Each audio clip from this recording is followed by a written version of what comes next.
Molecular basic of genetic balance mechanism theory. ठीक है, पता है ऐसे पढ़ना क्यों जरूरी है? क्योंकि जब भी हम जेनेटिक बैलेंस मैकेनिज्म को पढ़ते हैं तो वहां पे ठीक है हमने इस चीज को रिमेंबर कर लिया कि अगर एक्स क्रोमोसोम और ऑटोसोम का रेशियो अगर 1 है तो वो फीमेल में डेवलप होगा। ठीक है, यही होता है वहां पे कॉन्सेप्ट। और अगर इनके बीच में रेशियो 0.5 आया तो वो मेल में डेवलप होगा, और अगर 0.5 से कम आया तो वो मेटा मेल में डेवलप होगा। ओके, और अगर 1 से इसका ज्यादा रेशियो आया तो वो मेटा फीमेल में डेवलप होगा, और अगर 0.1 टू 1 टू 0.5 आया तो ठीक है वो हमारा इंटरसेक्स में डेवलप होगा। अब बट इनके बीच में चलो सपोज करते हैं कि हमारा जो रेशियो है यानी कि 2 एक्स क्रोमोसोम्स भी प्रेजेंट हैं, ठीक है, उस सेल में, और 2 हमारे ऑटोसोम्स भी प्रेजेंट हैं, तो ये कैसे डेवलप होगा, यानी कि ये फीमेल में कैसे डेवलप होगा, इसका मॉलिक्यूलर बेसिक क्या है,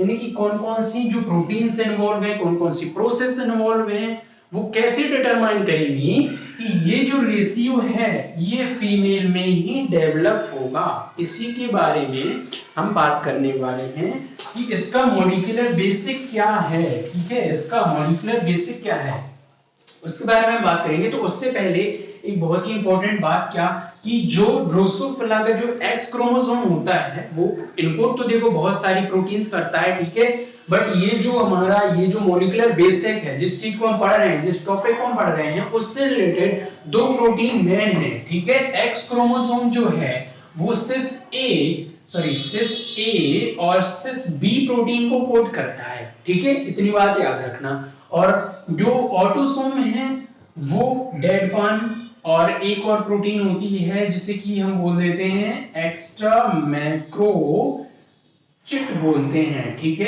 एक्स्ट्रा मैक जो भी आप इसे बोलते हो एक्स्ट्रा मैक्रोचिट, इसे हम शॉर्ट में बोल देंगे सीएमसी। ठीक है, बोलते नहीं, बार बार बोलने में कौन बोलेगा।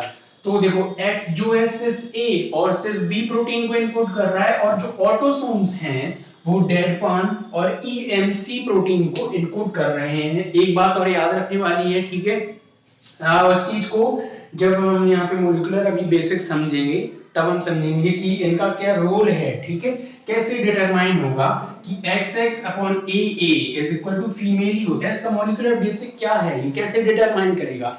ठीक है, तो उस चीज को हमें याद रखना है। बट इस चीज को आप याद रखना कि जो एक्स क्रोमोसोम है वो इन दोनों प्रोटीन्स को कोड करता है, सिस ए और सिस बी को, और जो ऑटोसोम्स हैं वो डेडपान और ईएनसी प्रोटीन को कोड करते हैं। ठीक है, अब हम चलते हैं। Now this is time for molecular basic of gene balance mechanism in Drosophila। तो सबसे पहले जो जीन इन्वॉल्व होता है हमारा वो होता है सेक्स लीदर जीन। ठीक है, तो उस सेक्स लीदर जीन से जो हमारा एमआरएनए बनेगा, ठीक है, सबसे पहले होगा क्या कि उस जीन का ट्रांसक्रिप्शन होगा। ठीक है, और उस जीन से जो एमआरएनए बनेगा, सबसे पहले तो हम इतना देखते हैं। ठीक है, जो सेक्स लीदर जीन है उससे हमारा एमआरएनए बना। ठीक है, और ये एमआरएनए बहुत सारे एक्सॉन्स को कोड है। ठीक है, सॉरी, इस एमआरएनए में बहुत सारे एक्सॉन्स भी हैं, इंट्रॉन्स भी हैं, लेकिन हम सिर्फ उन्हीं एक्सॉन्स पर ध्यान देंगे जो कि जहां पर की चेंजेस हो रहे हैं, जिसकी वजह से, जैसे कि चलो अभी समझते हैं। ठीक है, अभी इन चीजों को भूल जाओ, जिससे कि ये रहा हमारा सेक्स लीथल प्री एमआरएनए। ठीक है, ये रहा, इसमें कौन कौन से, एक तो सेकंड नंबर के इसका एक्सॉन, थर्ड नंबर के इसका एक्सॉन और फोर्थ नंबर के जो एक्सॉन है, ये 3 मेन एक्सॉन है। यहाँ पर ही चेंज होगा, जिसकी वजह से 2 स्ट्रेन बनेगी प्रोटीन की, एक स्ट्रेन मेल के लिए रिस्पॉन्सिबल जाएगी, ठीक है, और दूसरी जो प्रोटीन होगी वो फीमेल के लिए रेगुलेट करेगी। ठीक है, इस चीज को समझते हैं। तो पहला जो भी है, देखो मेल का जो मेल के लिए जो प्रोटीन्स बनती हैं वो बिल्कुल नॉर्मल वे में बनती हैं। इसका नॉर्मल वे क्या है, अगर हम इस प्री एमआरएनए की स्प्लाइसिंग करेंगे तो इसमें होगा क्या, जितने भी इंट्रॉन्स हैं, ये जितने भी इंट्रॉन्स हैं ये सभी रिमूव हो जाएंगे। ठीक है, स्प्लाइसिंग के थ्रू, और जो हमारे एमआरएनए इसमें आएगा उसमें सेकंड एक्सॉन, थर्ड एक्सॉन और फोर्थ एक्सॉन। अब देखो यहाँ पे, अब यहाँ पे मेन बात क्या है, यहाँ पे मेन बात ये है कि ये जो थर्ड एक्सॉन है, एक और बात याद रखना, ये जो थर्ड एक्सॉन है, ये इसमें थर्ड एक्सॉन में लास्ट में यहाँ पे टर्मिनेशन कोडॉन होता है। ठीक है, टर्मिनेशन कोडॉन होता है, अभी सिर्फ इतना याद रखना है हमें। ठीक है, और एक और बात, यहाँ पे जो एक्स क्रोमोसोम थे वो सिस ए और सिस बी प्रोटीन को कोड कर रहे थे। ठीक है, अब देखो अगर एक्स क्रोमोसोम का जो रेशियो है वो ऑटोसोम्स के इक्वल है। देखो यहाँ पे एक्स क्रोमोसोम ने सपोज करो, देखो एक्स क्रोमोसोम जो होता है वो 1.5 टाइम्स ज्यादा प्रोटीन बना सकता है ऑटोसोम की अगर हम कंपेयर करें, ठीक है। इसीलिए जैसे कि दो एक्स क्रोमोसोम्स हैं सपोज करते हैं, ठीक है, दो एक्स क्रोमोसोम्स हैं तो इन्होंने सिस ए और सिस बी ज्यादा अमाउंट में प्रोड्यूस होंगे, ऑटोसोम ने डेडपान अपनी प्रोड्यूस की और ईएमसी प्रोड्यूस की, ठीक है। सबसे पहले इतना उन्होंने प्रोड्यूस किया, ये रेशियो है। इससे हम देखने वाले हैं फीमेल कैसे डेवलप होगी, ठीक है। तो एक्स क्रोमोसोम ने सिस ए और सिस बी प्रोटीन को कोड किया और जो ऑटोसोम था उसने डेडपान और ईएमसी यानी एक्स्ट्रा मैक्रोचिप नाम की जो प्रोटीन है उसको कोड किया, ठीक है। तो सिस ए और बी ये जो प्रोटीन्स हैं ये यहाँ पे एक एक्टिवेटर के फॉर्म में वर्क करती हैं, ठीक है। और ये जो दोनों प्रोटीन हैं ये इनको सप्रेस करती हैं, ठीक है। ये जो दोनों प्रोटीन्स हैं ऑटोसोम की जो दोनों प्रोटीन्स हैं वो इनको सप्रेसर के फॉर्म में वर्क करेंगी। इसीलिए देखो यही जो प्रोटीन्स हैं यही रिस्पांसिबल होती हैं पूरी की पूरी फीमेल को एक्सप्रेस करने में, ठीक है। और ये जो प्रोटीन्स हैं ये मेल को एक्सप्रेस करने के लिए रिस्पांसिबल होती हैं। इसीलिए सपोज करते हैं जब भी हमारा x/AA यानी कि इसका रेशियो कितना है 0.5, चलो इससे हम रेशियो को भूल जाने, ठीक है, हमें रेशियो को नहीं देखना अभी। बस सपोज करो कि जो एक्स क्रोमोसोम है ये सिस ए और सिस बी दोनों प्रोटीन बनाएगा, बट यहाँ पे ऑटोसोम के कितने अमाउंट है, डबल ऑटोसोम प्रेजेंट है एक्स क्रोमोसोम से अगर हम कंपेयर करें तो ये डेडपान प्रोटीन और ईएमसी बहुत ही ज्यादा अमाउंट में बनाएंगे। इसीलिए ये दोनों प्रोटीन इन प्रोटीन्स को सप्रेस कर देंगी जिससे कि फीमेल डेवलप ना होके मेल डेवलप होगा। बट अगर इन प्रोटीन अगर दो एक्स क्रोमोसोम आ जाए तो ये दोनों एक्स क्रोमोसोम बहुत ही ज्यादा अमाउंट में प्रोटीन यानी कि प्रोटीन बनाएंगे। कौन सी, सिस ए और सिस बी प्रोटीन बनाएंगे, बट इसके कंपैरिजन में ज्यादा बनेगी, जिससे कि होगा क्या, ये इसे पूरा का पूरा सप्रेस नहीं कर पाएंगे, ठीक है। और यही पे हम देख रहे थे तो सिस ए और सिस बी प्रोटीन इसने कोड की एक्स क्रोमोसोम ने, ऑटोसोम ने ये दोनों प्रोटीन कोड की। यहाँ पे ये जो एक्टिवेटर प्रोटीन है ये बहुत ही ज्यादा अमाउंट में है, क्यों, क्योंकि एक्स क्रोमोसोम 1.5 टाइम्स ज्यादा प्रोटीन प्रोड्यूस कर सकता है ऑटोसोम के कंपैरिजन में। तो अगर सिस ए और सिस बी प्रोटीन प्रेजेंट है, कब प्रेजेंट होंगी, जब एक्स का रेशियो या तो इक्वल हो या एक्स का जो नंबर है वो ऑटोसोम के नंबर से या तो ज्यादा हो या फिर इक्वल हो, ठीक है। तभी ये दोनों जो प्रोटीन्स हैं हमारे लिए अवेलेबल रह पाएंगी। अगर ये दोनों प्रोटीन्स अवेलेबल हैं तो होगा क्या, तो यहाँ पे इन दोनों प्रोटीन्स की वजह से यहाँ पे एक्सॉन स्किपिंग होगी, किसकी, थर्ड एक्सॉन की। थर्ड ये जो एक्सॉन है ये हमारा स्किप हो जाएगा, ठीक है। एक्सॉन स्किपिंग हम पता है कैसे कहते हैं, जैसे कि सपोज करो ये हमारे एमआरएनए है, इसमें आप first exon, second exon, third exon, fourth exon, ठीक है। अगर किसी एक्सॉन को हम स्किप कर दें यानी कि ना लें, जो भी एमआरएनए स्प्लाइसिंग होगी उसके थ्रू अगर इस एक्सॉन को हटा दिया गया और यहाँ पे 1, 3rd एंड 4th सिर्फ इतने ही एक्सॉन रिमेन रहे, सेकंड एक्सॉन था उसको हमने स्किप कर दिया, तो इसे हम बोलते हैं एक्सॉन स्किपिंग बोलते हैं, ठीक है। वैसे तो यहाँ पे हो क्या रहा है, अगर सिस ए प्रोटीन और बी प्रोटीन अवेलेबल हैं, यहाँ पे प्रेजेंट हैं, तो इनकी वजह से हुआ क्या कि ये जो थर्ड एक्सॉन है ये स्किप हो जाएगा और हमारे पास सिर्फ कौन सा, सेकंड एक्सॉन और फोर्थ एक्सॉन रिमेन रहेगा, ठीक है, रिमेन रहेगा। अब एक बात याद रखो कि ये जो थर्ड एक्सॉन है इसमें तो स्किप नहीं हुआ, ये मेल का केस होता है, ठीक है, और ये फीमेल का केस होता है, ठीक है। मेल के केस में तो ये स्किप नहीं हुआ, तो यहाँ पे थर्ड जो एक्सॉन है ये टर्मिनेशन कोड इसमें प्रेजेंट रहता है, थर्ड एक्सॉन थर्ड में टर्मिनेशन कोड प्रेजेंट रहता है, जिससे कि होगा क्या, जो सेक्स लीडर जो प्रोटीन है वो फुली फॉर्म्ड होने से पहले ही यहाँ पे टर्मिनेट हो जाएगी पूरी की पूरी ट्रांसलेशन। क्यों, क्योंकि यहाँ पे टर्मिनेशन कोडॉन प्रेजेंट है, तो सेक्स लीडर जीन यहीं पे जो उसका सिंथेसिस हो रहा होगा प्रोटीन का वो यहीं पे टर्मिनेट हो जाएगा, ठीक है। तो कोई भी हमारे पास सेक्स लीडर प्रोटीन अब नहीं आई, जो भी आई होगी वो नॉन फंक्शनल होगी, ठीक है। बट यहाँ पे क्या हो रहा है, यहाँ पे थर्ड एक्सॉन एस्केप हो चुका है, इसीलिए टर्मिनेशन कोडॉन ना तो है और ना इस थर्ड एक्सॉन की जरूरत है, ठीक है। तो ये जो सेकंड एक्सॉन और फोर्थ एक्सॉन है इससे जो प्रोटीन बनेगी, जो सेक्स लीडर प्रोटीन बनेगी वो होगी फंक्शनल प्रोटीन, ठीक है। कैसी प्रोटीन, वो हमारी फंक्शनल प्रोटीन होगी, यानी कि ये सेक्स लीडर प्रोटीन स्ट्रेन ये फंक्शन कर सकता है रेगुलेशन में, आगे का जो रेगुलेशन है उसमें फंक्शन कर सकता है। ठीक है, चलो पहले हम फिर से एक बार रिपीट करते हैं, सिर्फ यहाँ तक का समझ लेते हैं। ठीक है, यहाँ पे हमने कितनी बात की, देखो सबसे पहले XX ये हमारे पास रेशियो था XXAA। ठीक है, ये हमारे पास रेशियो था, तो X जो है सिस A और सिस B प्रोटीन को इनकोड करेगा, A जो है ऑटोसोम्स जो है वो डेड पार्ट EMC प्रोटीन को कोड करेंगे, एक्स्ट्रा मैक्रोचिप नाम की प्रोटीन को कोड करेंगे। ठीक है, हो यहाँ पे ओवर फंक्शन कि जो X क्रोमोसोम है वो 1.5 टाइम्स ज्यादा प्रोड्यूस कर सकता है प्रोटीन्स को, तो इस प्रोटीन की ज्यादा होगी। ठीक है, जैसे कि सपोज करते हैं 1.5 टाइम A, तो यहाँ पे थर्ड और ये से 2, देखो इसका रेशियो ज्यादा आ रहा है ना इस सिचुएशन में, तो सिस A और सिस B जो प्रोटीन्स हैं ये ज्यादा अमाउंट में प्रोड्यूस होंगी अगर हम इनसे कंपैरिजन करें। हालांकि ये सप्रेसर हैं लेकिन ये टोटल प्रोटीन को सप्रेस नहीं कर पाएंगे। ठीक है, तो सिस A और सिस B प्रोटीन का कुछ अमाउंट एक्टिव रहेगा। ठीक है, एक्टिव रहेगा। अब आते हैं यहाँ पे सेक्स लीडर जीन पे। सेक्स लीडर जीन का ट्रांसक्रिप्शन हुआ, उसका प्रीकर्सर एमआरएनए बना, उसमें second exon, third exon, fourth exon present है, इंट्रॉन्स भी प्रेजेंट है।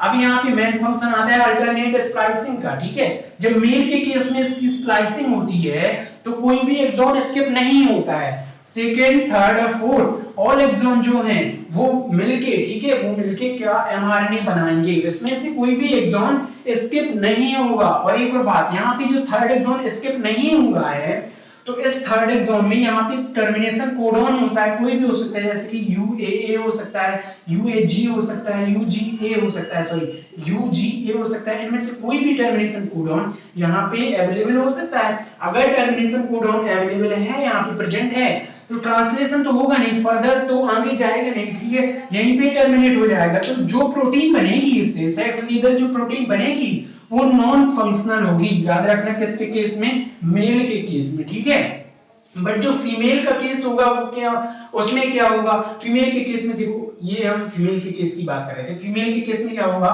यहाँ पे ये जो सिस A और सिस B प्रोटीन है ये इसका कुछ अमाउंट एक्टिव रहेगा। ठीक है, तो वो अमाउंट सिस A और सिस B प्रोटीन की वजह से यहाँ पे एक्सॉन स्किपिंग होगी थर्ड एक्सॉन की। ठीक है, थर्ड एक्सॉन स्किप होगा और जो हमारे एमआरएनए आएगा, अब हम जो हमारे पास जो मैच्योर एमआरएनए है उसमें सिर्फ सेकंड एक्सॉन और फोर्थ एक्सॉन रिमेन है। ठीक है, और इससे जो प्रोटीन बन रहा है वो फंक्शनल सेक्स लीडर प्रोटीन का स्ट्रेन है और ये फर्दर रेगुलेशन में वर्क कर सकती है। ठीक है, यहां तक समझ में आ गया हमें। अब चलो, अब इसके बाद जो दूसरा जीन इन्वॉल्व होता है इसी प्रोसेस में, उस चीज को हम समझते हैं। अब मैं इसे इरेज कर रहा हूं, इतना अगर आप इस पूरे स्क्रीनशॉट लेना हो तो आप स्क्रीनशॉट ले सकते हो, इसका जितना भी है ये पूरा। ठीक है, अभी हमने सेक्स लीडर जीन को देख लिया, सेक्स लीडर को। अब इसके बाद आता है हमारा ट्रांसफॉर्मर। ठीक है, ट्रा जीन आता है, उसकी बात हम करते हैं। ठीक है, बहुत ही इजी लैंग्वेज में समझा रहा हूं, भले ही वीडियो थोड़ी लॉन्ग हो जाएगी, उससे मतलब नहीं, हमें समझ में आना चाहिए। ठीक है, इसे भी थोड़ा एरेज और अच्छे से लिख लेते हैं हम, जितना ये स्टेप हमने किया है। ठीक है, थोड़ा जगह बच जाएगी, इसीलिए व्हाइट बोर्ड में थोड़ी कम जगह है और प्रोसेस थोड़ी ज्यादा है, इसीलिए फिर से हम इसे अरेंज कर लेंगे। ठीक है, सबसे पहले हमारा सेक्स लीडर जो प्री एमआरएनए था उसमें सेकंड एक्सॉन था, थर्ड एक्सॉन था और फोर्थ एक्सॉन था। ठीक है, फीमेल के केस में क्या हुआ, सिस A और सिस B की प्रेजेंसी की वजह से थर्ड एक्सॉन जो है स्किप हो गया और हमारे पास बचा कौन सा, जो सेकंड और फोर्थ एक्सॉन सी बचे। ठीक है, उस एमआरएनए में। और अब ये जो प्रोटीन कोड करेंगे ये फंक्शनल सेक्स लीडर प्रोटीन होगी। किसके केस में, ये है हमारा फीमेल का केस। ठीक है, अगर हम मेल के केस में देखें, मेल के केस में कोई भी एक्सॉन स्किपिंग नहीं होती, नॉर्मल होता है, उसमें सभी इंट्रॉन्स गए, जितने भी एक्सॉन्स हैं वो अवेलेबल हैं, सेकंड भी, थर्ड भी, फोर्थ भी। थर्ड में टर्मिनेशन कोडॉन है जिसकी वजह से ट्रांसलेशन की प्रोसेस फर्दर नहीं जा पाएगी। ठीक है, और उसकी वजह से टर्मिनेट यहीं पे हो जाएगा। तो जो सेक्स लीडर प्रोटीन होगी वो नॉन फंक्शनल होगी। ठीक है, कौन सी, नॉन फंक्शनल, ये फंक्शन नहीं कर सकती। ठीक है, अब हमारा आता है, ये कौन सा था, SXL sex leader pre mRNA था। ठीक है, अब जो नेक्स्ट आता है नेक्स्ट राउंड पे वो आता है हमारा ट्रा, यानी कि ट्रांसफॉर्मर जीन। ठीक है, जीन की बात नहीं करेंगे, जीन से डायरेक्ट जो एमआरएनए है उसको हम यहाँ पे स्टोर करवा रहे हैं। ठीक है, तो जो जो जीन है हमारा ट्रा जीन, ट्रांसफॉर्मर जीन, ठीक है, उससे जो एमआरएनए बना वो बना ट्रा प्रीकर्सर एमआरएनए, ठीक है, ट्रा प्रीकर्सर एमआरएनए। और इस पे रहता है फर्स्ट एक्सॉन और सेकंड एक्सॉन, ठीक है। क्यों, देखो एक्सॉन तो बहुत सारे होंगे उसके एमआरएनए में, बट जहां पे चेंजेस हो रहे हैं हमें सिर्फ उन एक्सॉन को देखना है, ठीक है। तो ये रहा हमारा फर्स्ट एक्सॉन, ये रहा हमारा सेकंड एक्सॉन। अब देखो, अब यहाँ पे मेल के केस में कैसी स्प्लाइसिंग होगी और फीमेल के केस में कैसी स्प्लाइसिंग होगी। अब देखो यहाँ पे एक और बात, ये फीमेल का केस था ना, यहाँ पे फीमेल के केस में सेक्स लीडर जो प्रोटीन है उसका फंक्शनल स्टेट प्रेजेंट है, यानी कि सेक्स लीडर फॉर्म जो जीन प्रोटीन है वो फॉर्म हो चुकी है, बट मेल के केस में ऐसा नहीं हुआ, सिर्फ फीमेल के केस में ही सेक्स लीडर जो प्रोटीन है वो फॉर्म हुई है, ठीक है। चलो अब यहाँ पे हम देखते हैं मेल के केस में होगा क्या। मेल के केस में क्या होता है, फर्स्ट और जो सेकंड है, यानी कि यहाँ से डायरेक्ट जो है इंट्रॉन्स जो हटेंगे, ठीक है, स्प्लाइसिंग से फर्स्ट और सेकंड जो एक्सॉन्स हैं वो रह जाएंगे, ठीक है। एमआरएनए में एक नॉर्मल व्यू है, ठीक है। बट अब फीमेल के केस में क्या होगा, फीमेल के केस में यहाँ पे थोड़ा समझ लेते हैं हम, ठीक है। फीमेल के केस में डायग्राम बना के, ये हमारा फर्स्ट है एक्सॉन, सॉरी ये हमारा फर्स्ट एक्सॉन है और ये हमारा सेकंड एक्सॉन। अब देखो होता क्या है यहाँ पे, सबसे पहले इसकी स्प्लाइसिंग करने के लिए देखो, बहुत जब भी एमआरएनए स्प्लाइसिंग पढ़ते हैं तो वहां पे होता क्या है, सबसे पहले U2AF और वहां पे होती है SBP U2AF U2 auxiliary factor और ये होता है हमारा साइड बाइंडिंग प्रोटीन, है ना, ऐसे ही होता है। सबसे पहले इन दोनों की असेंबली होती है और U2 SNRNA हाँ ऐसे ही होता है, हाँ U2 SNRNA की असेंबली होती है, ठीक है। तो अगर स्प्लाइसिंग करनी है, प्री स्प्लाइसिंग जो कॉम्प्लेक्स होता है उसमें U2AF की असेंबली होती है सबसे पहले। बट फीमेल के केस में अगर सेक्स लीडर प्रोटीन प्रेजेंट है, फंक्शनल स्टेट उसका प्रेजेंट है, तो ये करेगा क्या कि इस U2AF को जहां पे इसकी स्प्लाइसिंग साइट होगी, जैसे कि 3 प्राइम 5 प्राइम, सपोज करो कि ये इंट्रॉन की 3 प्राइम स्प्लाइस साइट है, ये 5 प्राइम स्प्लाइस साइट, ठीक है। तो अगर देखो यहाँ पे वो U2AF, ठीक है, U2AF असेंबली करना चाहेगा, ठीक है, यहाँ पे जो स्प्लाइस साइट है वहां पे असेंबली होगी इसकी। बट अगर फीमेल के केस में क्या होता है, फीमेल के केस में सेक्स लीडर जो प्रोटीन है वो पहले से इस प्लेस पे प्रेजेंट रहती है, कौन सी, सेक्स लीडर जो प्रोटीन है, उसकी वजह से होता क्या है, उसकी वजह से जो हमारा U2AF यानी कि U2 ऑक्सिलरी जो फैक्टर है वो यहाँ पे बाइंड नहीं हो पाता है, ठीक है, यहाँ पे असेंबली नहीं हो पाती और इसकी वजह से ये यहाँ कहीं असेंबल होता है एक्सॉन पे, ठीक है। और ये क्रिप्टिक स्प्लाइसिंग करता है, क्रिप्टिक मींस आप कह सकते हो टेढ़ी मेढ़ी स्प्लाइसिंग कह सकते हो आप, ठीक है, क्रिप्टिक स्प्लाइसिंग वैसे। तो इसमें क्या होगा, ये तो नॉर्मली हुई इसकी स्प्लाइसिंग फर्स्ट और सेकंड बनी, ठीक है, बट इससे जो ये जो एमआरएनए है इससे फंक्शनल ट्राप्रोटीन का सिंथेसिस नहीं हो सकता, ठीक है। बट देखो मैं भाई इसमें हम लोग कुछ नहीं कर सकते, क्यों नहीं हो सकता, वो एक नेचर में मैकेनिज्म हो रही है, सिर्फ उसकी बात हो रही है कि वो मैकेनिज्म हो कैसे रही है, ठीक है। इसका अगर रीजन जानना है तो और अंदर पे रिसर्च करनी पड़ेगी, सिर्फ यहाँ पे बात हो रही है वो मैकेनिज्म हो कैसे रही है, ठीक है। तो इससे फंक्शनल ट्राप्रोटीन प्रोड्यूस नहीं हो सकती। अगर हमें फंक्शनल ट्राप्रोटीन प्रोड्यूस करनी है तो हमें एक्सॉन को यहां से स्प्लाइस करना पड़ेगा, यही होता है, ठीक है, यही केस होता है।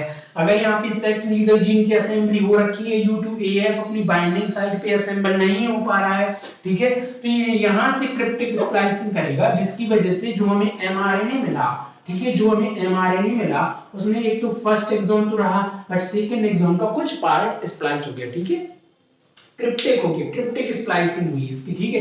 तो अब ये जो एमआरएनए है इससे होगी फंक्शनल ट्राप्रोटीन सिंथेसिस होगी, लेकिन ये जो हमारा नॉर्मल एमआरएनए है इससे ट्राप्रोटीन सिंथेसिस नहीं हो सकती। सिर्फ ट्राप्रोटीन का सिंथेसिस किससे होगा, ट्राप्रोटीन का सिंथेसिस तब होगा जब यहाँ पे क्रिप्टिक स्प्लाइसिंग हो, और जब इस प्रकार का हमें एमआरएनए देखने के लिए मिलेगा तभी उसके ट्रांसलेशन से फंक्शनल ट्राप्रोटीन सिंथेसिस होगी, ठीक है। तो चलो इसको फिर से अरेंज कर लेते हैं और यहाँ पे नेक्स्ट स्टेप को समझते हैं। देखो एक तो हमारा हो गया सेक्स लीगल जीन हो गया, और यहाँ पे कौन सा था, ये था ट्राजीन हो गया, सॉरी ट्रा प्रिकर्सर एमआरएनए हो गया। अब आते हैं हम डबल सेक्स, ठीक है, डीएसएक्स प्रिकर्सर एमआरएनए पे आते हैं। अब वो इन्वॉल्व होता है, ठीक है, डायरेक्ट एमआरएनए जीन, ठीक है। तो यहाँ पे अब हम करेंगे बात डीएसएक्स की, ठीक है। चलो उसकी बात कर लेते हैं। यहाँ पे हमारी जो है फंक्शनल ट्राप्रोटीन प्रोड्यूस हो रही है सिर्फ फीमेल के केस में। इतनी बात नोट करने वाली है, क्या सिर्फ फीमेल के केस में फंक्शनल ट्राप्रोटीन प्रोड्यूस हो रही है। बाद में हम पूरा एक बार रिवाइज करेंगे, ठीक है। चलो हमारी फंक्शनल ट्राप्रोटीन फीमेल के केस में प्रोड्यूस हुई। अब ट्रा जो जीन है उसके बाद नंबर आता है हमारा रेगुलेटरी मैकेनिज्म में किसका, डीएसएक्स जीन का, ठीक है। डीएसएक्स जो जीन है, डबल सेक्स जो जीन है, उसका नंबर इसके ट्रांसक्रिप्शन से बनेगा डीएसएक्स प्रिकर्सर एमआरएनए, ठीक है। उसमें होता क्या है, थर्ड एक्सॉन फोर्थ एक्सॉन उसका इन्वॉल्व होगा, और sorry third exon fourth exon और फिफ्थ एक्सॉन उसका इन्वॉल्व होगा। अब इस स्टेप को बहुत ही अच्छे से समझने वाली ये स्टेप है, ठीक है। तो यहाँ पे बहुत ही ध्यान से समझेंगे हम। तो यहाँ पे कौन सा है, ये डीएसएक्स प्रिकर्सर एमआरएनए हमारे पास यहाँ पे प्रेजेंट है, ठीक है। तो इसके केस में होता क्या है, अब यहाँ पे देखना, नॉर्मली देखते हैं, ये रहा हमारा 5 प्राइम, ये रहा हमारा 3 प्राइम एमआरएनए का, ठीक है। अब यहाँ पे देखो ये जो इंट्रॉन है, ये वाला इंट्रॉन है, ये चलो इसको हम नेम दे देते हैं फर्स्ट इंट्रॉन, ये हमारा सेकंड इंट्रॉन। ये जो इंट्रॉन है इसमें 3 प्राइम स्प्लाइस साइट तो होगी, 3 प्राइम स्प्लाइस साइट, देखो 3 prime splice site, 5 prime splice site होती क्या है, देखो इससे भी देख लेते हैं। जैसे कि हमारा कोई एमआरएनए है जिसके अभी प्रीकर्सर एमआरएनए है, ठीक है, इमैच्योर एमआरएनए है, उसमें हमारा फर्स्ट एक्सॉन, सेकंड एक्सॉन और थर्ड एक्सॉन, और यहाँ पे रहा हमारा फर्स्ट इंट्रॉन, सेकंड इंट्रॉन, ठीक है।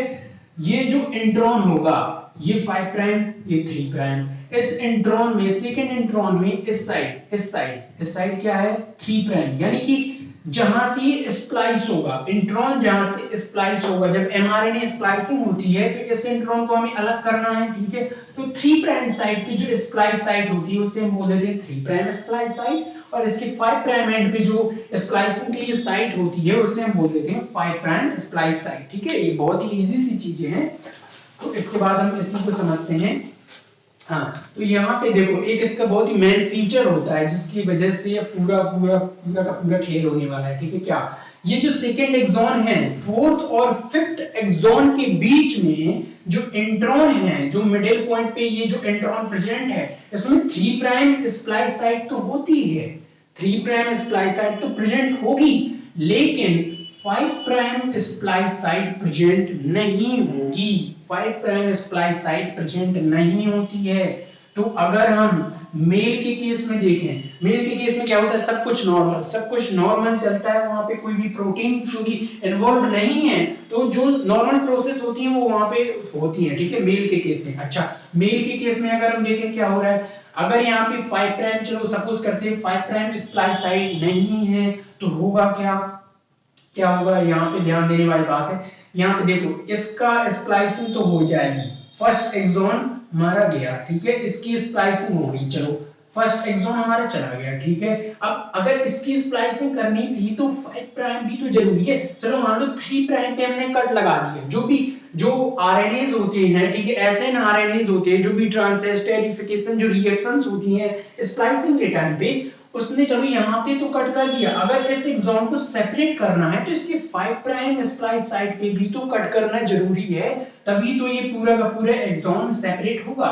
बट यहाँ पे होता क्या है, यहाँ पे 5 प्राइम स्प्लाइस साइड तो एब्सेंट है, तो क्या होगा, 3 प्राइम स्प्लाइस साइड पे इसका कट लगेगा, और ये पूरा का पूरा ये जो इंट्रॉन है ये फोर्थ एक्सॉन के साथ में एस्केप हो जाएगा। ये मेल का केस है, नॉर्मल केस है, क्यों, यहाँ पे 5 प्राइम स्प्लाइस साइट एब्सेंट है, जिसकी वजह से जब 3 प्राइम स्प्लाइस साइट पे कट करता है, जो आरएनएज होते हैं, ठीक है, जो रेगुलेटरी जो उस टाइम पे आरएनएज होते हैं, स्मॉल न्यूक्लियर आरएनएज होते हैं, जो ट्रांसएस्टरिफिकेशन जो रिएक्शंस होती हैं उन्हें 3 प्राइम साइड पे तो कट हुआ, लेकिन 5 प्राइम स्प्लाइस साइड उसमें थी ही नहीं, तो यहाँ पे कट ना हुआ, जिसकी वजह से ये पूरा का पूरा एक्सॉन और ये पूरा का पूरा फोर्थ एक्सॉन भी सेकंड इंट्रॉन के साथ में स्किप हो गया। फोर्थ एक्सॉन और सेकंड इंट्रॉन साथ में ही स्किप हो गए। अच्छे समझ में आया ना? आया होगा, ठीक है। तो ये फोर्थ एक्सॉन और सेकंड इंट्रॉन साथ में स्किप हो गए, और यहाँ पे अब जो मेल के केस में हमें जो मिला, जो एमआरएनए मिला, वो उसमें 3 और 5th जो एक्सॉन है अब सिर्फ वो रहा, ठीक है।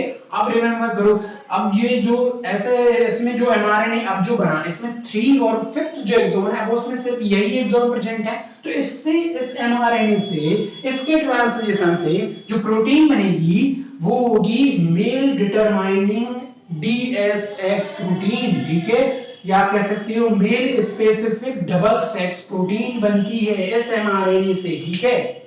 अब चलो, अब हम फीमेल की बात करते हैं, ठीक है। फीमेल के केस में यहाँ पे क्या हो रहा है? फीमेल के केस में अब देखो, यहाँ पे फीमेल के केस में हमें ट्राजीन बन रही थी और फंक्शनल स्ट्रेन था, ठीक है। ट्राजीन का फंक्शनल स्ट्रेन था, तो होता क्या है, सपोज कर दे फिर से यहाँ पे चलो बना लेते हैं, नहीं बनाते, यहाँ पे हमारा फर्स्ट एक्सॉन था और यहाँ पे हमारा सेकंड एक्सॉन था। Wait minute, just a second, यहाँ पे सेकंड एक्सॉन, यहाँ पे फोर्थ। चलो यहाँ पे देखते हैं। अब देखो यहाँ पे इसकी 3 प्राइम स्प्लाइस साइट है, ठीक है। 5 प्राइम स्प्लाइस साइट नहीं है। अब क्या करेगा, ये ऐसे हटाते हैं जरा। अब ट्रा प्रोटीन करती क्या है? ट्रा प्रोटीन फंक्शन क्या होता है? ट्रा प्रोटीन होगी फोर्थ एक्सॉन के ऊपर असेंबल, ठीक है। ट्रा प्रोटीन, और इसमें एस आर प्रोटीन्स भी अटैच्ड होती हैं, और एक और इसमें ट्रा 2 जो प्रोटीन है वो भी इन्वॉल्व रहती है, ठीक है। तो अगर ट्रा प्रोटीन की असेंबली हुई तो अभी क्या करता है, इसकी जो फंक्शन है उसे सुनना, ठीक है। ट्रा प्रोटीन करेगा क्या? नॉर्मली हो क्या रहा था, नॉर्मली 3 प्राइम स्प्लाइस साइट पे कट लग रहा था और 5 प्राइम पे नहीं लग रहा था, जिसकी वजह से ये फोर्थ एक्सॉन सेकंड इंट्रॉन जो पूरा का पूरा स्किप हो रहा था। अगर ट्रा प्रोटीन प्रेजेंट है तो ये 3 प्राइम स्प्लाइस साइट पे जो स्प्लाइसिंग होगी उसको प्रिवेंट करेगी, उसको इनहिबिट करेगी, उसको रोकेगी, और इसकी बजाय यहाँ पे स्प्लाइसिंग करवाएगी, ठीक है। यहाँ पे कट लगेगा, यहाँ पे स्टॉप कर देगी। अब होगा क्या, अब अगर यहाँ पे कट लग रहा है, यहाँ पे कट नहीं लग रहा है, तो ये फैक्ट को लेके साथ में चला जाएगा भाई।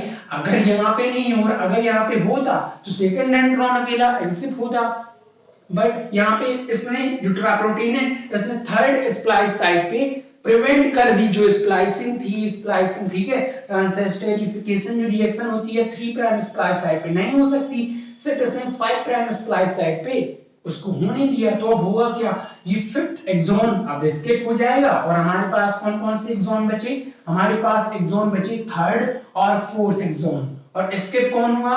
5th एक्सॉन और सेकंड इंट्रॉन स्किप हो गए। अब देखो, अब यहाँ पे जो एमआरएनए हमें ऑब्टेन हुआ, इससे जो प्रोटीन बनेगी वो होती है हमारी female specific protein, female specific DSX protein, ठीक है। अब जो है, अब ये फीमेल फिनोटाइप को इंड्यूस करेगी, ठीक है। ये फीमेल फिनोटाइप को इंड्यूस करेगी और ये मेल फिनोटाइप को इंड्यूस करेगी, और ऐसे जो है ये फीमेल में चेंज हो जाएगा, जो भी ऑर्गेनिज्म था, जो भी फोएटस था, ठीक है। तो अब इस चीज को हम फिर से एक बार देख लेते हैं कैसे क्या हो रहा था, ठीक है। तो सबसे पहले हमारे पास सेक्स लीगल जीन था, उससे सेक्स लीगल प्रिकर्सर एमआरएनए बना, उसमें सेकंड, थर्ड और फोर्थ एक्सॉन है। मेल के केस में क्या होगा, मेल के केस में होगा कि कोई भी स्किपिंग नहीं हो रही है, जस्ट यूजुअल स्प्लाइसिंग होगी, तो उसे सेकंड, थर्ड और फोर्थ एक्सॉन जो हैं रिमेन रहेंगे एमआरएनए पे। और एक और बात, थर्ड पे टर्मिनेशन कोडॉन होता है, ठीक है। देखो ये कोड तो कर सकता था, लेकिन यहाँ पे अगर टर्मिनेशन कोडॉन प्रेजेंट है तो ट्रांसलेशन प्रोसेस यहीं पे ही टर्मिनेट हो जाएगी, जिससे जो सेक्स लीगल जो प्रोटीन बन रही है वो नॉन फंक्शनल होगी, ठीक है। बट फीमेल के केस में क्या है, फीमेल के केस में क्योंकि एस एक्स ए ये जो जीनोटाइप है, उतनी ही अमाउंट में सेक्स क्रोमोसोम भी प्रेजेंट है, एक्स क्रोमोसोम भी प्रेजेंट है।